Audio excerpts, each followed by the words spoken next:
कधी तुम्हाला असं वाटलंय का की अमावस्या म्हणजे काहीतरी अशुभ, काहीतरी निगेटिव्ह? पण खरंच अमावस्या इतकी वाईट असते का की तिच्यामागे काही गूढ, काही पॉवरफुल सायन्स दडलंय? नमस्कार. आज आपण बोलणार आहोत अमावस्या योग या अत्यंत गूढ आणि मिसअंडरस्टूड टॉपिकवर. सर्वप्रथम एक गोष्ट स्पष्ट करेन. अमावस्या म्हणजे काही भूत, प्रेत किंवा अंधश्रद्धा नाही, तर ती आहे सूर्य आणि चंद्र यांची एक ॲस्ट्रॉनॉमिकल पोझिशन. जेव्हा सूर्य आणि चंद्र एकाच राशीत एकाच अंशावर येतात तेव्हा तयार होतो अमावस्या योग. ज्योतिषशास्त्रात सूर्य म्हणजे आत्मा आणि चंद्र म्हणजे मन. आता विचार करा, जेव्हा मनावर आत्म्याची तीव्र ऊर्जा येते तेव्हा मन काय होतं?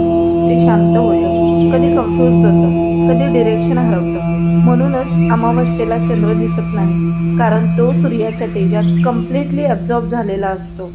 जर एखाद्याच्या कुंडलीत अमावस्या योग असेल तर त्याला जीवनात काही गोष्टी जाणवू शकतात, जसं की निर्णय घेण्यात कन्फ्युजन, अचानक life changes, emotional ups and downs, आईसोबत मतभेद, कारण चंद्र हा मातृकारक आहे. पण इथे एक गोष्ट खूप महत्त्वाची आहे, अमावस्या नेहमीच वाईट नसते. जर योग्य स्थितीत असेल तर हीच अमावस्या तुम्हाला देऊ शकते deep intuition, spiritual power, inner strength आणि हिडन क्षमता. मकर, कुंभ, कर्क, सिंह इथे अमावस्या पॉझिटिव्ह होऊ शकते.